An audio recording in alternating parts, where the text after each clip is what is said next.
En el nombre del Padre, del Hijo y del Espíritu Santo. Amén. Te bendecimos, Señor, por esta noche. Te bendecimos por todos los bienes que nos concedes.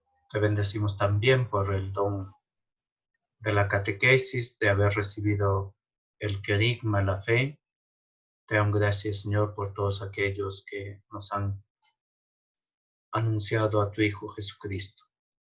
Padre nuestro que estás en el cielo, santificado sea tu nombre. Venga a nosotros tu reino.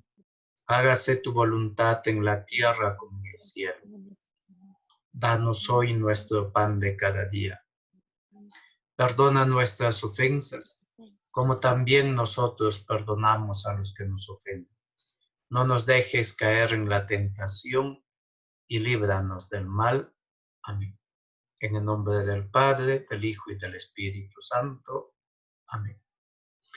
Bien, queridos hermanos, en este tercer encuentro de nuestros estudios sobre el catecismo, vamos a tratar sobre la estructura, los objetivos y sobre todo los temas que han guiado la confección del catecismo. Entonces, yo espero que podamos poco a poco ir también captando lo que la Iglesia nos quiere enseñar en esta noche.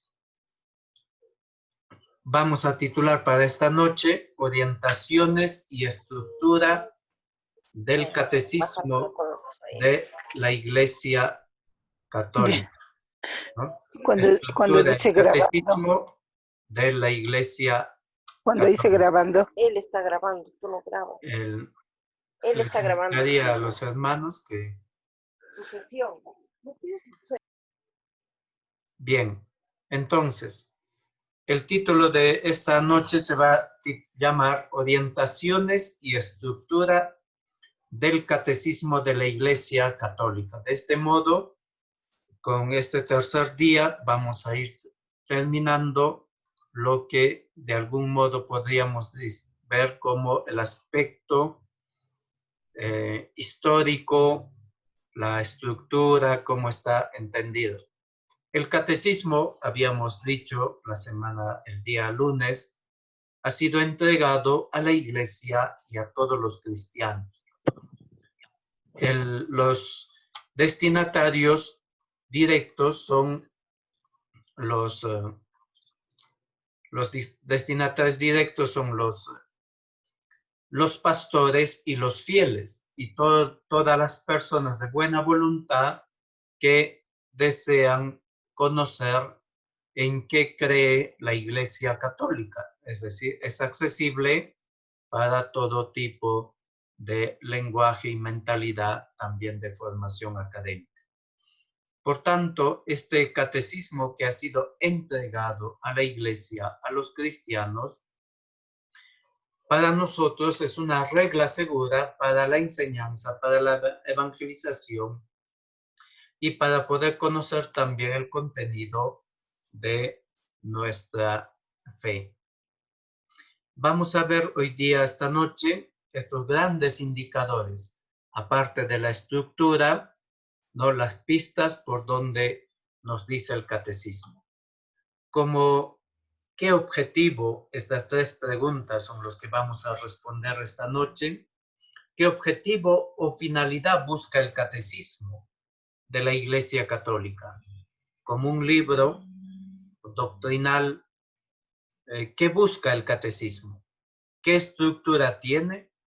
¿Cuáles son los principios que guiaron la elaboración del catecismo?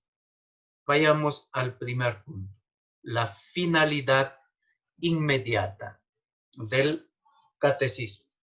En cuanto a la finalidad inmediata del catecismo o el objetivo que busca el catecismo, podemos decir de tres maneras. Primero, la finalidad del catecismo es el conocimiento amoroso de Dios y de Cristo. es decir, no es un conocimiento para saciar la curiosidad. No es un conocimiento que solamente va a quedar en la inteligencia, sino es un conocimiento que es necesario que se pueda trasladar al corazón del creyente. Por eso en Juan 17:3 decía Jesucristo, esta es la voluntad de Dios, que te conozcan a ti, único Dios verdadero, y a tu enviado Jesucristo. ¿Cuál es la voluntad de Dios? Conocer a Dios y al enviado. El catecismo romano, es decir, este catecismo que les había mostrado el anterior,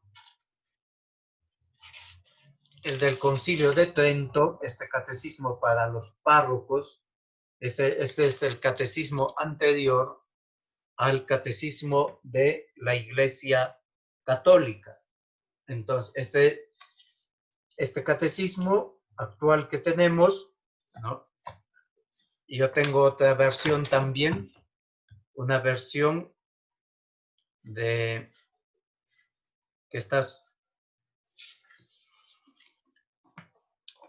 que lo tengo en esta versión, el Catecismo de la Iglesia Católica, editado en el 2017, recordando los 25 años de la edición. No solo es este texto integral, sino también un comentario teológico pastoral.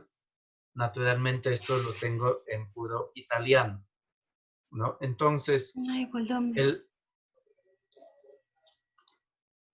entonces es muy importante, ¿no? De ver cómo hay diversas ediciones con su comentario, pero este catecismo, el catecismo de la romano del Concilio de Trento, decía que toda la finalidad de la doctrina y de la enseñanza debe ser puesta en el amor que no acaba. Ese amor que no acaba es Dios.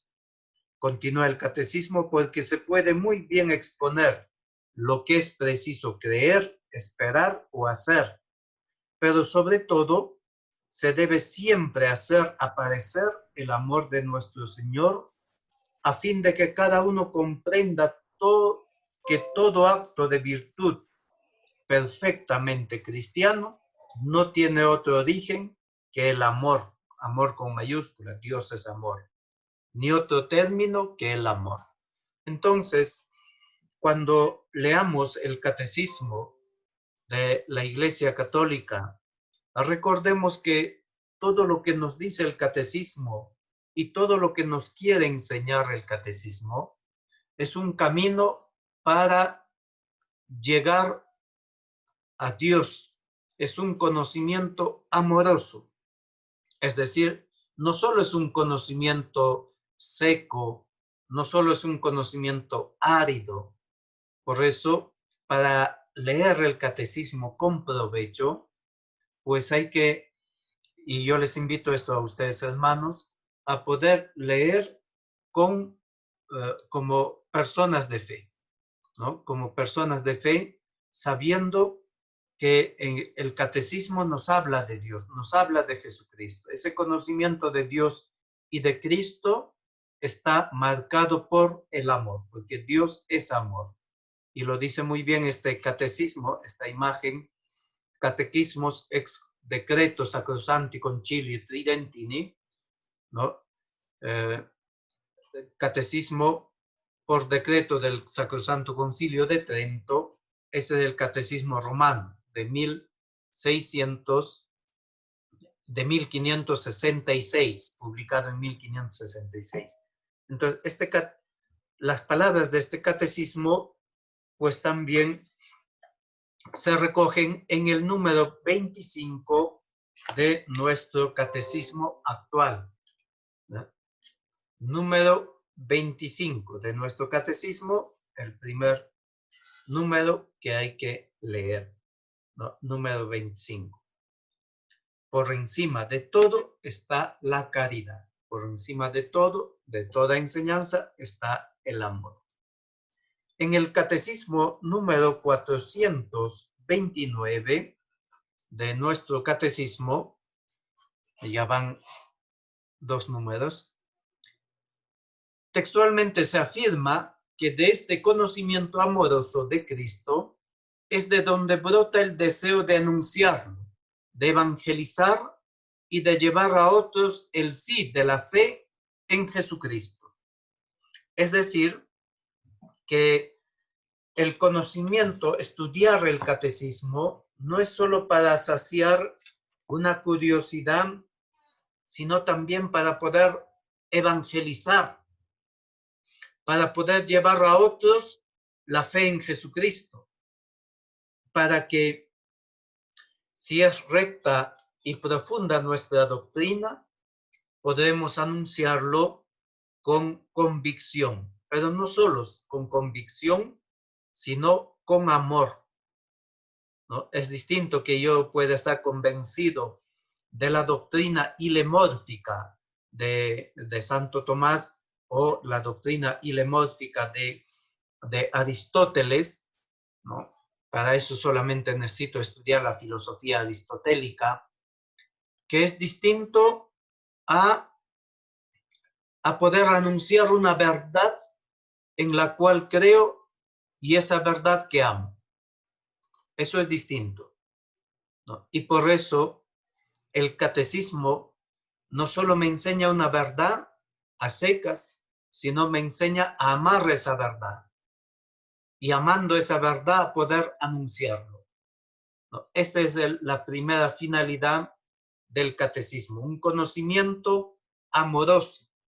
El compendio del catecismo de la Iglesia Católica, en el número 80, va a recoger de la misma manera que el deseo de evangelizar y catequizar, es decir, de revelar en la persona de Cristo todo el designio de Dios y de poner en la humanidad en comunión con Jesús, nace de este conocimiento amoroso de Cristo, es decir, poner en comunión para poder llevar a los demás al encuentro con Cristo.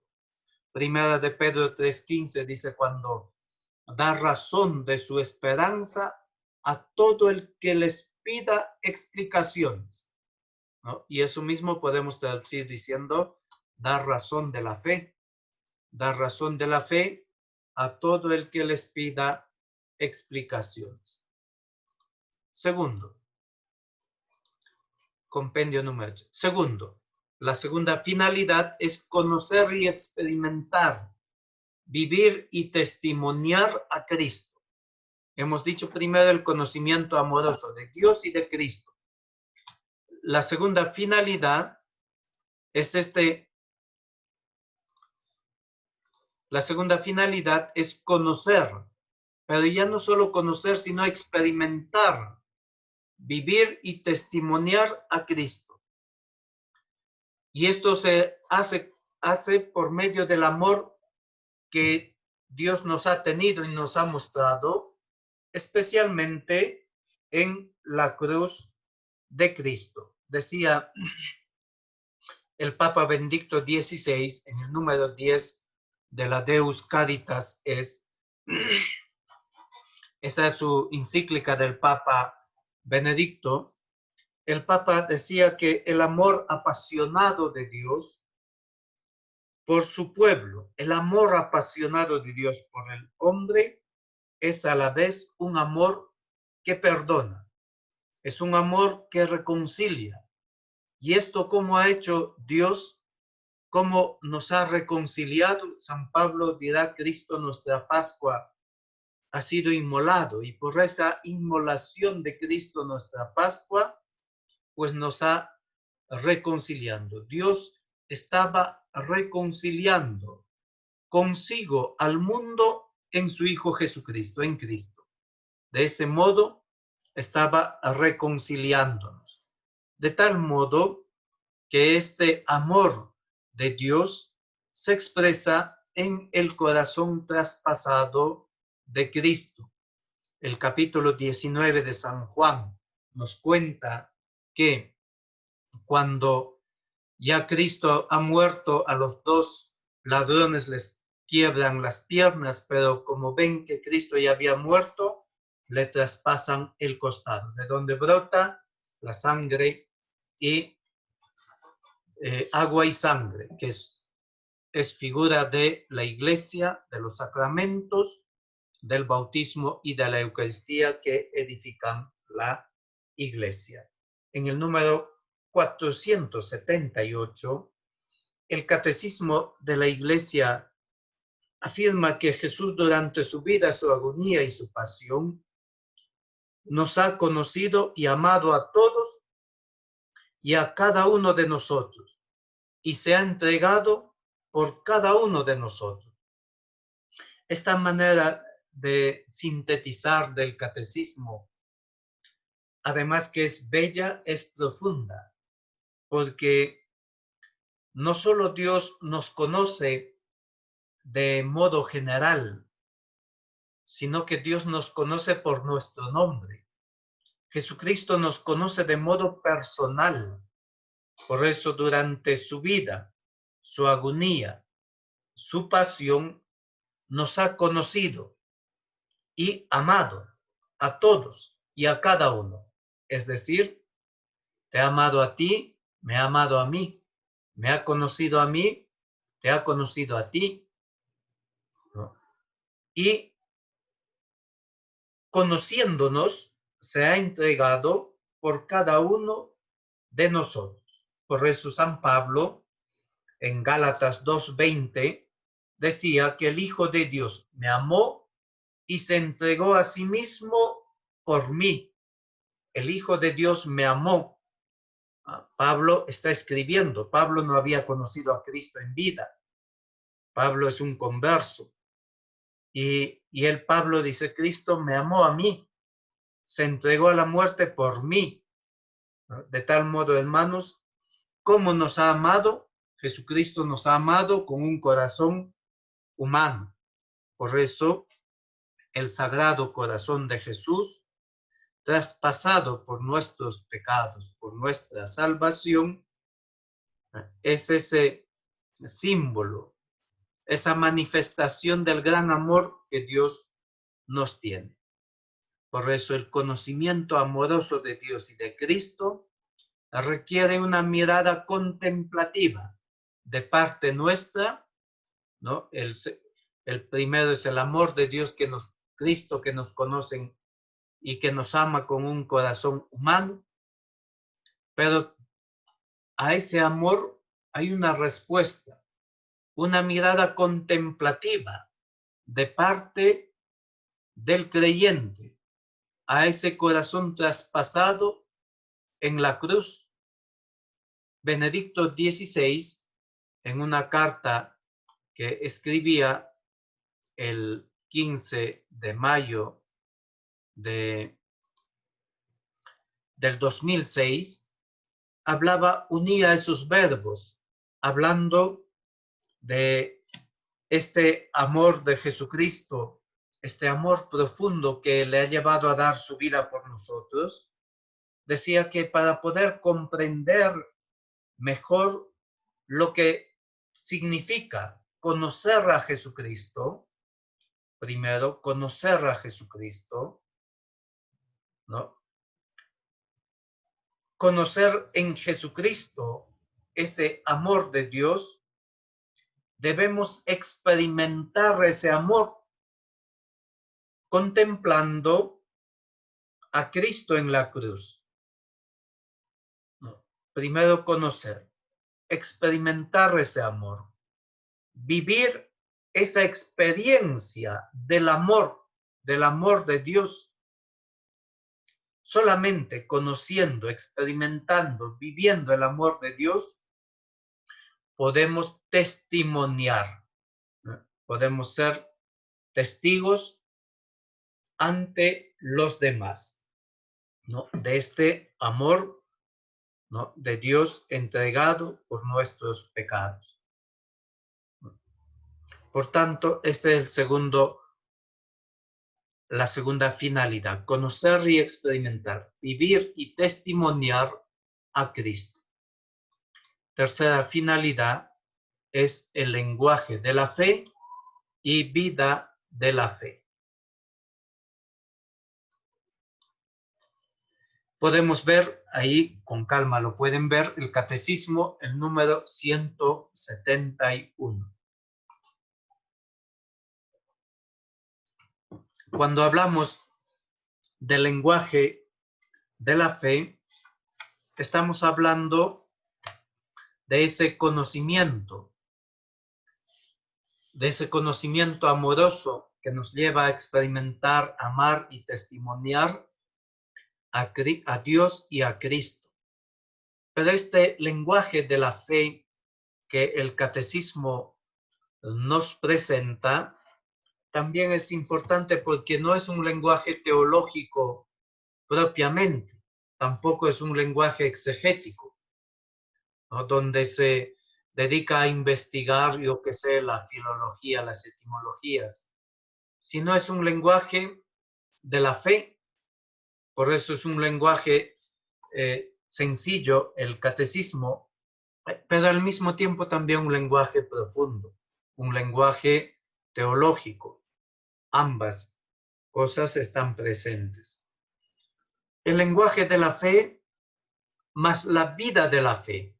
Es decir, este lenguaje de la fe exige una santidad personal y esa misión evangelizadora a la cual nos impulsa la vida de la fe. Ambos forman en el creyente, en el cristiano de hoy, un catecismo vivo. De tal modo, queridos hermanos, la finalidad de este catecismo, después de estudiándolo como un conocimiento amoroso de Cristo, de la Iglesia, estudiándolo como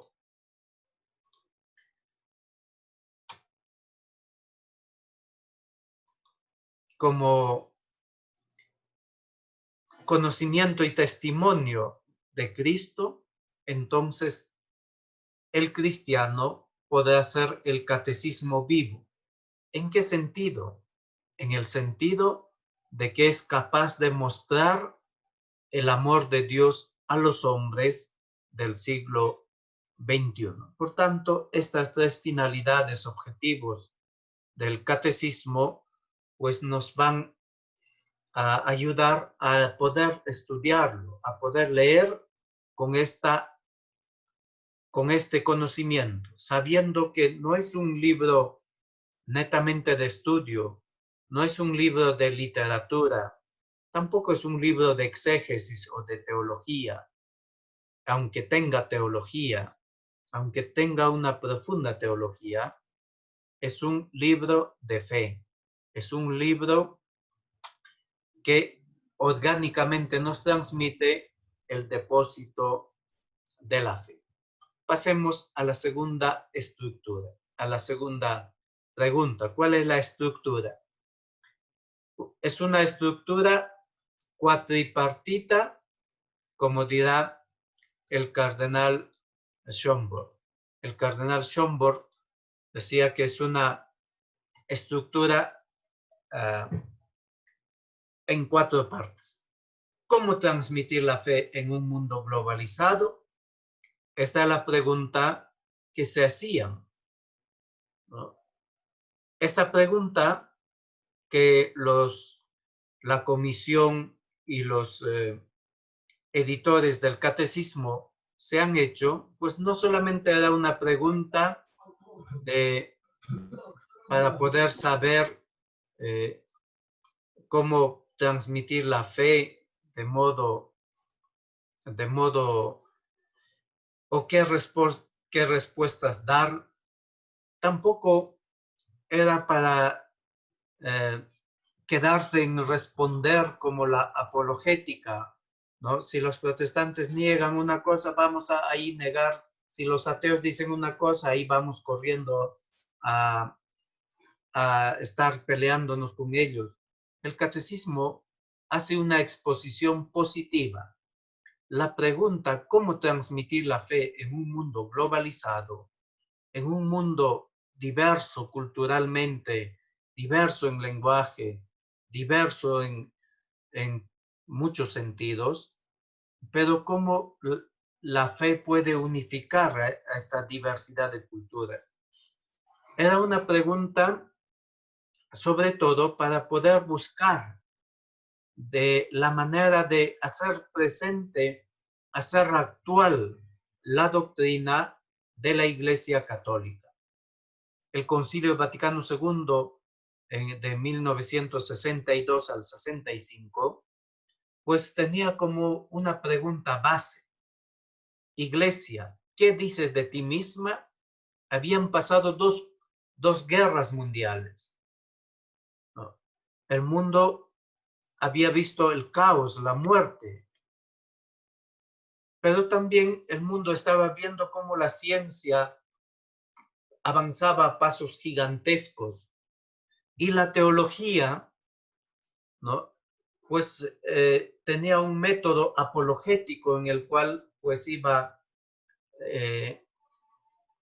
respondiendo a cuestionamientos de parte de la cultura de la sociedad, pero no con un lenguaje teológico propiamente, no con un lenguaje bíblico, sino con argumentos filosóficos, históricos. Entonces, las respuestas que daba la Iglesia, en cierta manera, pues o eran vistas como un dogmatismo, ¿no? O eran vistas pues como alejadas de la realidad. Entonces surge distintos movimientos, ¿no? Distintos movimientos para poder cómo vincular, cómo lograr un diálogo entre fe y razón, entre la religión y la cultura del tiempo. Entonces, ¿cómo transmitir la fe en un mundo globalizado? Es muy importante. Iglesia, ¿qué dices de ti misma? La pregunta aún más que se hacía a la Iglesia es que si la Iglesia tenía algo más que decir al mundo, si tenía algo que decir o ya no tenía palabra o era algo pasado de moda. Incluso se dibujaba, ¿no? Se graficaba la Iglesia como una anciana pidiendo limosna, ¿no? Y que todo el mundo pasaba y no daba bola, no le daba bola. Entonces, esa manera de ver, ¿no? De la Iglesia como que ya el mundo moderno pasa adelante según su visión, según sus reglas, y la Iglesia pues no tenía nada que decir. Esa es una manera negativa de ver, pero la Iglesia sí tenía muchas cosas que decir. Por eso Juan 23, cuando convoca el concilio, dice que el mundo está cambiando, está pasando una grave crisis. Y la Iglesia tiene una misión de inyectar en las venas de este mundo la vitalidad, la fuerza, el poder del Evangelio. Y eso es lo que ha hecho el concilio. El Papa Juan 23 ha pedido que en el concilio pues se pueda expresar las doctrinas de siempre de un modo nuevo.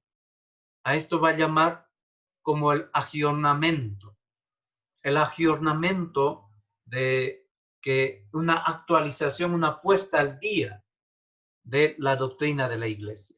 Y toda esa doctrina, toda esa puesta al día de la doctrina de la Iglesia está en este catecismo. Por eso el catecismo se pregunta en la misma línea. ¿Cómo se puede decir? ¿No? ¿Cómo se puede decir? ¿Qué se puede decir a este mundo globalizado? El cardenal Schomburg explicaba que, y decía de un modo gráfico también, utilizaba una analogía. Si es posible que en todo el mundo se pueda usar blue jeans, ¿por qué no hacer y utilizar un mismo catecismo en todo el mundo? Por eso la estructura del catecismo es tradicional, pareciera a la estructura del texto que nos narra los Hechos de los Apóstoles en el 2:42. Los Hechos de los Apóstoles nos dicen que perseveraban los primeros cristianos asiduamente en la doctrina de los apóstoles, es decir, en la enseñanza de los apóstoles, es decir, la fe, en la comunión, es decir, la vida cristiana, en la fracción del pan, en la celebración, los sacramentos y en las oraciones. Son 4 cosas que Hechos 2:42 va a expresar. Ese esquema quizá tradicional de los primeros cristianos recoge el catecismo, pero el esquema no es tan tradicional, digámoslo así, porque no todos los catecismos han seguido este esquema. Los únicos catecismos que han seguido este esquema es el Catecismo de Trento, otro después en el siglo XVI, 2 catecismos, un catecismo de un autor apellidado De Santis y otro catecismo hecho en Perú, ¿no? Y eso para alegría nuestra, fruto del tercer concilio limense, hecho por un jesuita, ¿no? José de Acosta. Este jesuita era el secretario del tercer concilio limense, un hombre muy inteligente, secretario de Santo Toribio de Mogrovejo. Entonces el catecismo limense tiene esta estructura. ¿Por qué? Porque todo el concilio limense lo que quiso es aplicar en América los decretos del concilio de Trento, ¿no? Que hace 30 años más o menos había terminado. Para ese tiempo, 30 años, que lleguen los documentos hasta Perú, hasta Lima, y se pueda aplicar, era bastante cerca, ¿no? Era bastante cerca, ¿no? Santo Toribio ha sido un gran santo por eso, y que Santo Toribio pedía que con ese catecismo para la formación de los sacerdotes y así también para los fieles. Entonces, esta estructura, dice el cardenal Schönborn, del catecismo es díptico, es decir, en dos partes, pero cada uno dividido en otros 2. La primera parte, el primer díptico, habla de las obras de Dios para nosotros. Es un servicio a la verdad. Estas 2 partes, ¿no? Es un servicio a la verdad revelada porque nos van a transmitir el depósito de la fe.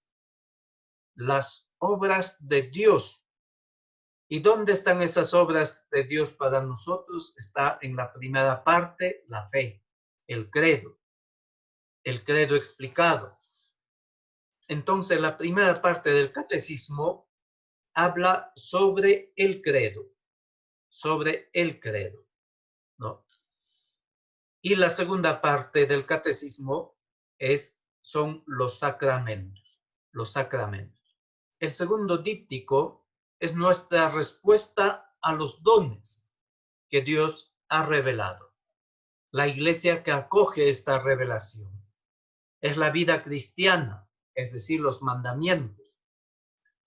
Dios entregó los mandamientos a Moisés, por medio de Moisés, a Israel, ¿no? Y Moisés lo lee los mandamientos. Israel responde diciendo, haremos todo lo que diga el Señor. La historia nos dice que Israel no hizo siempre lo que Dios ha dicho. Ha hecho siempre lo que le ha dado la gana, como tú y yo también a veces hacemos eso. Y la segunda manera de responder a estos dones de Dios es la oración. Entonces, estas 2 maneras de responder, y aquí me detengo un momentito cada parte, es decir, de este díptico, cada uno de 2, en total son 4 partes. La primera parte del catecismo habla del credo, la fe. La segunda, los sacramentos. La tercera, los mandamientos. La cuarta, la oración, es decir, lo que debemos profesar, creer, lo que debemos celebrar, lo que debemos hacer, los mandamientos, y lo que debemos orar, lo que debemos rezar, es decir, fe, sacramentos, mandamientos y oración. Pero cada parte, por ejemplo, la primera parte tiene 2 secciones. La sección 1 se titula Creo, creemos. Creo, creemos. En la primera sección, cada parte, las 4 partes se dividen en 2 secciones. Cada uno tiene una doble sección, ¿no? Entonces, en la primera sección, normalmente hace una visión más teológica de los temas que se va a hablar. Entonces, en la primera parte, creemos, va a comenzar hablando del que el hombre es capaz de Dios. Y aquí también una cosa interesante es que el catecismo inicia presentando al hombre que es capaz de creer, que es capaz de entrar en comunión con Dios. Gaudium et Spes 19, catecismo número 27. Dice que el hombre, todo hombre, desde su nacimiento, es llamado a un diálogo, a la comunión con Dios, ¿no? A ese diálogo, comunión con Dios. Entonces, pero si inicia hablándonos de el hombre es capaz de dialogar con Dios, la última parte del catecismo, que es la oración es hablar con Dios. Es decir, ha hecho todo un recorrido el hombre para este diálogo con Dios. Es una manera de ver también un recorrido. El hombre que es capaz de dialogar con Dios, capaz de recibir la comunión con Dios. Pero al final del catecismo se ve cómo el hombre se realiza ese deseo de Dios en la oración. Y la segunda sección de la parte 1 es el comentario al credo, ¿no? El comentario al credo. En los sacramentos, primera sección habla de la celebración, la liturgia, dónde, cuándo, cómo celebrar los sacramentos. Y la segunda sección habla de cada sacramento uno por uno. En los mandamientos, la primera sección va a hablar de temas de gracia, o sea, cuestiones de moral, de conciencia, ley, pecado, libertad, y después la segunda sección va a hablar de los mandamientos. Y en la oración, también la primera sección, pues hace una teología de la oración, y después la segunda sección va a ser explicar el Padre Nuestro. Entonces, de ese modo, pues se divide, así está estructurado el catecismo de la Iglesia Católica. Estas 4 partes lo podemos ver de este modo. Esta es un adagio teológico, ¿no?, que es antiguo y válido, y también se aplica al catecismo y se aplica a nuestra vida. Lex credendi. Cuando escribimos este lex credendi, ¿no?, en español sería lo que creemos, la ley del creer, más o menos así, ¿no? En latín, ¿no?, es una expresión muy precisa, aunque la traducción es muy difícil al español. Lo podemos traducir de un modo cercano diciendo lo que creemos. Lex credendi es lo que creemos. Pero el latín expresa algo dinámico, algo algo en movimiento, no estático. O sea, no es, por eso no indica parte de la vida cristiana. Es decir, lo que yo en el día a día de mi vida creo. Creo en qué? Creo en Dios Padre, Dios Hijo, Dios Espíritu Santo. Y eso es un día a día. No es un concepto que aprendo y lo guardo en mi inteligencia, sino que eso que lo tengo en la inteligencia afecta a mi vida cristiana. Lex credendi, es decir, lo que yo creo, lex celebrandi, lo celebro, ¿no? Entonces, primero, lo que se cree, se celebra, los sacramentos, ¿no? Porque los sacramentos son sacramentos de fe. En la Santa Misa, en la consagración, después de elevar el cáliz, el pan y el cáliz, uno dice, este es el sacramento de nuestra fe. Y respondemos diciendo, anunciamos tu muerte, proclamamos tu resurrección, ven Señor Jesús. Entonces, lo que creemos, celebramos. Lo que celebramos, hacemos vida, que son los mandamientos, ¿no? Y lo que hacemos vida, lo llevamos a la oración. Y así, de un modo que están íntimamente relacionados ambos. Es decir, lo que yo creo, por eso, lo que yo creo no puede estar desvinculado, por ejemplo, de la oración, o desvinculado de la vida, o desvinculado de la celebración. Lo que yo celebro, y aquí les invito, hermanos, a poder también preguntar. A veces cuando vamos a misa, ¿no? Entonces en la misa, contaba, en la misa, ¿no? En la misa uno puede estar de modo piadoso, pero salgo de la misa y me olvido, no llevo a la vida, no llevo a la vida. Hay una ruptura, un divorcio entre fe y vida. O sea, la vida va alejada.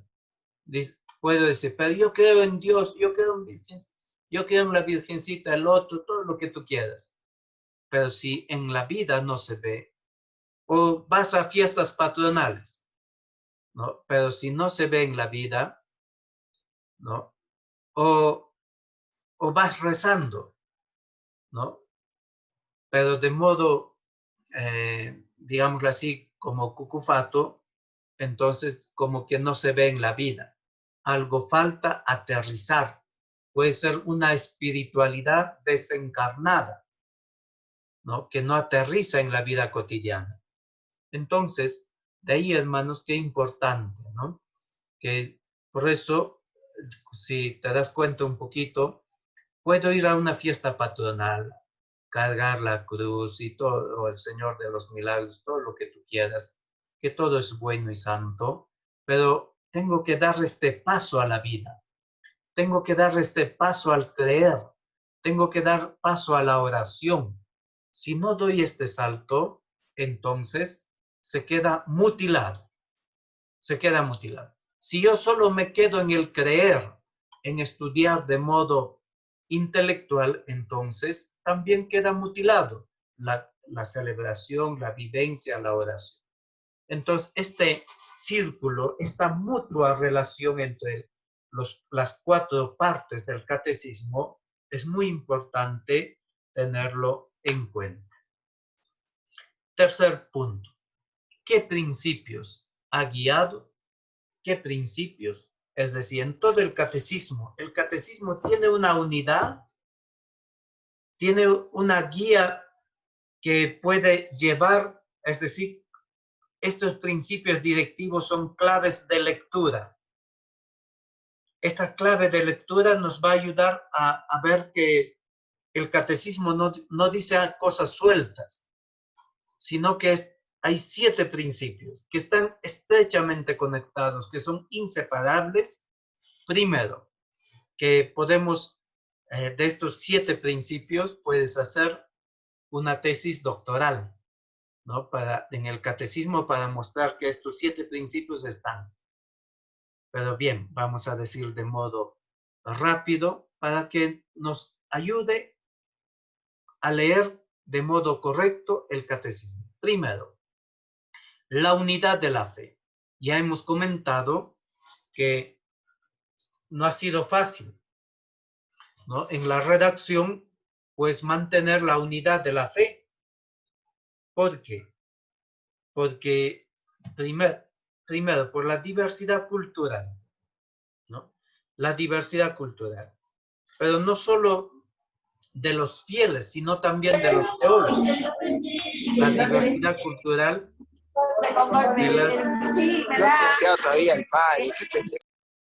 la diversidad cultural, ¿no? Carolina, estamos escuchando música.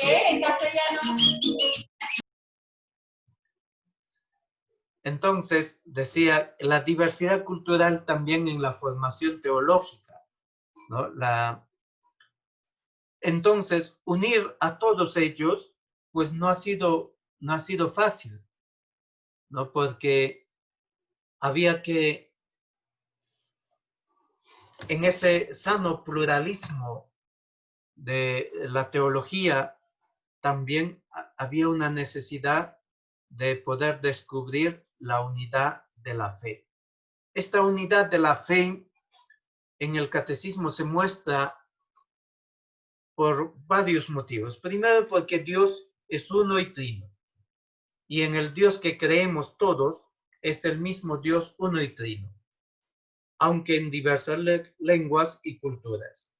El Dios uno y trino. Segundo, la unidad de la fe por la unidad del género humano, ¿no? Hay una unidad en el género humano. Todos los hombres, ¿no? Y de ahí partimos que el hombre es capaz de Dios. Todo hombre ha recibido inscrito en el corazón este deseo de Dios. Y tercero, esta unidad de la fe también manifiesta la unidad de la llamada a la comunión con Dios. Primero. Segundo, la distinción entre la teología y la doctrina de la fe. Es decir, el catecismo no es un tratado propiamente dicha, no tiene una estructura de un tratado teológico, sino que quiere expresar todo el depósito de la fe, es decir, toda la riqueza de la verdad revelada. En el buen sentido de la palabra, el catecismo recoge en síntesis todos los tratados de teología. Por eso en el número 84 del catecismo dice así: el depósito de la fe, depositum fidei, contenido en la sagrada tradición y en la sagrada escritura, fue confiado por los apóstoles al conjunto de la iglesia. Y el catecismo quiere expresar, quiere darnos a conocer esa riqueza, ese contenido de la tradición y de la escritura, que Cristo con su predicación ha entregado a los apóstoles han entregado a la iglesia por dos vías: escrita, la Sagrada Escritura, la Biblia, y oral, la Sagrada Tradición. Pero el tercer punto es la jerarquía de las verdades, es decir, una articulación orgánica de las verdades de la fe. No quiere decir que una verdad que sea más verdad que otra verdad. Me explico. La existencia de los ángeles es una verdad de fe, igual que Dios sea uno y trino, que también es una verdad de fe, ¿no? Lo que quiere decir la jerarquía de las verdades es que hay algunas verdades que son fuente, digámoslo así, que son cabeza, que son indispensables, que son el misterio de la Trinidad y de Cristo. Entonces, esas verdades fuentes, verdades esenciales, aún más que de esas verdades dependen y están vinculadas las demás verdades, ¿no? Por ejemplo, el tema del envío del Espíritu Santo o el tema de los sacramentos. ¿De qué depende? De Jesucristo, que lo instituyó. Y todo esto depende de una verdad más grande que es la encarnación, es decir, el envío del Hijo. Por eso no existen sacramentos antes de la venida de Cristo. O la iglesia siendo el cuerpo de Cristo, ¿no? Fundada por Cristo, o sea, depende de, y está vinculada a Cristo. Por eso esta jerarquía de verdades también aparece en el catecismo. Cuarto, el primado de la gracia. Esto es bellísimo, hermanos, porque la gracia tiene el primado absoluto en el anuncio de la fe. El catecismo 1691, citando: cristiano, reconoce tu dignidad, ¿no? Cristiano, reconoce tu dignidad, puesto que ahora participas de la naturaleza divina. No degeneres volviendo a la bajeza de tu vida pasada. Recuerda a qué cabeza perteneces y de qué cuerpo eres miembro. Acuérdate de que has sido arrancado del poder de las tinieblas para ser trasladado a la luz del reino de Dios. Sermón 21 de San León Magno. Catecismo 1691. Y ustedes lo van a leer con calma. Es decir, en todo el catecismo está el primado de la gratuidad de la gracia.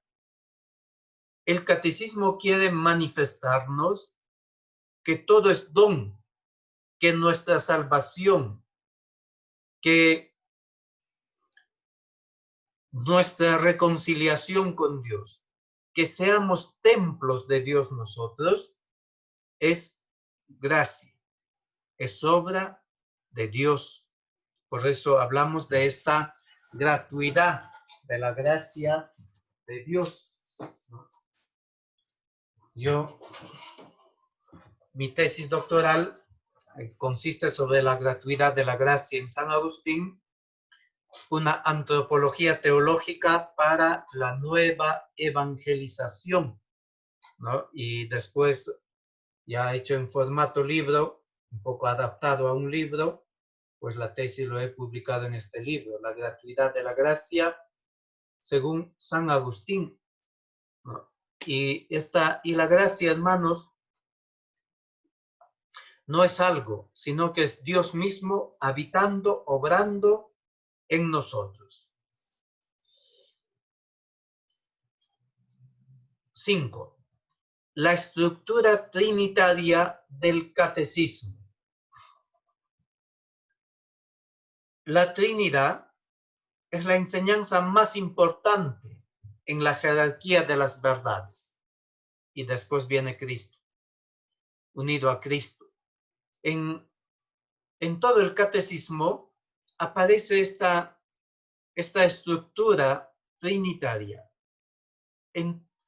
No solo en el credo, que es creo en Dios Padre, creo en Dios Hijo, creo en Dios Espíritu Santo, en la primera parte, sino también aparece la Trinidad en todas las partes. En la segunda parte, que son los sacramentos. ¿Qué son los sacramentos? Los sacramentos son obra de la Iglesia, acción de la Iglesia, en el cual Cristo se entrega por nosotros a Dios Padre en el Espíritu Santo. Los mandamientos también.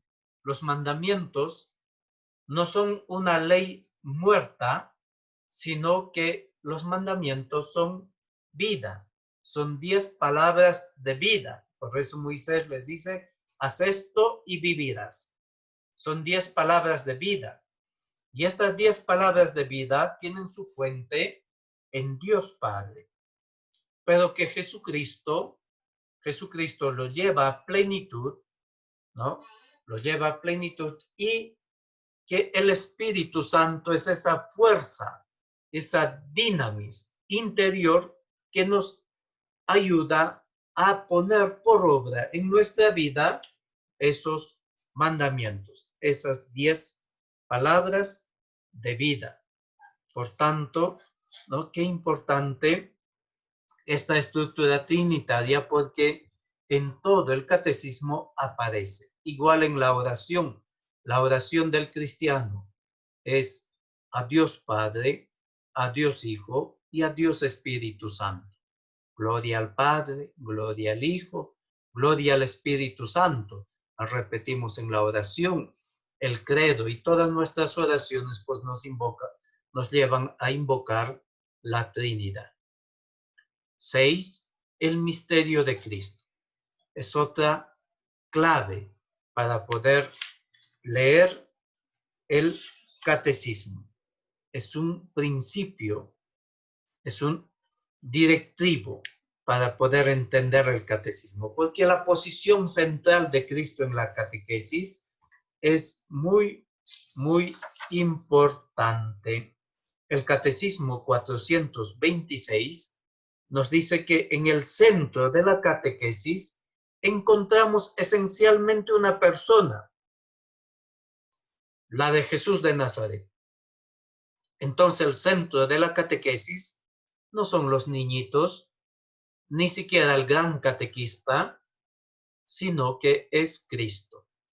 Entonces en el centro de la catequesis está Cristo. De ahí la importancia, ¿no? De que por eso catequizar significa descubrir en la persona de Cristo el eterno de Dios, el eterno plan de Dios para nosotros, ¿no? Porque Cristo nos ha traído, ha venido a manifestarnos no solo el amor de Dios, sino el plan que Dios tiene para cada uno de nosotros. Es un plan salvador, y el fin de la catequesis es conducir a la comunión con Jesucristo. Entonces, el centro de toda la catequesis y del catecismo es Jesucristo. Es Jesucristo. Por último, la unidad entre la Sagrada Escritura y la tradición. Tanto la Sagrada Escritura como la tradición nos dan a conocer, son dos cauces o modos complementarios ambos, por los que se transmite la revelación.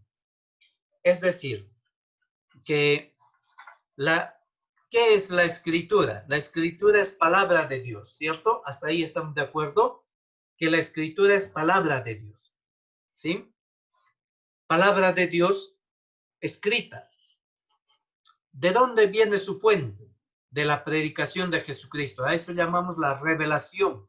Cristo lleva a plenitud la revelación, a esta autocomunicación de Dios al hombre. Entonces, Dios habla al hombre. Dios ha manifestado su voluntad. Y esa revelación, ¿cómo nos llega a nosotros? Porque desde Jesucristo a nosotros distan 2000 años. ¿Cómo nos llega a nosotros? Por dos caminos. Esa revelación, esa predicación de Jesús nos llega por dos caminos.